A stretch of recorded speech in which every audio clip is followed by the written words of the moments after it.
जावरिया सरगोदा मोहसिन इंसानियत हुजूर अकरम सल्लल्लाहु अलैहि वसल्लम के ज़हूर कुदसी का मुबारक दिन जावरिया में मजहबी अकीदत और एहतराम से मनाया गया।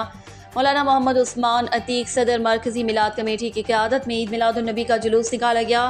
उनके हमरा मियाँ सैफुर रहमान महर ज़मीरुल हसन जावरी, राना मोहम्मद अबू बकर, राना मोहम्मद अकील शहरियार भट्टी, ख्वाजा मोहम्मद नासिर, नियाज अहमद समेत सैकड़ों मौजूद थे। शुरकाए जुलूस से मौलाना उस्मान अतीक, मौलाना मोहम्मद उमर मदीना ने खिताब करते हुए कहा कि हुजूर की दुनिया में तशरीफ़ आवरी से रब्बे कायनात ने जुल्म के अंधेरों को ख़त्म कर दिया। आमना के लाल अब्र रहमत बनकर इंसानियत पर ऐसा बरसा कि कायनात तौहीद और रिसालत की रोशनी से मुनव्वर हो गई। उन्होंने कहा कि हुजूर अकरम सल्लल्लाहु अलैहि वसल्लम के अस्वा हुस्ना में ही दुनिया और आखिरत की फलाह कामयाबी मुज़म्मर है।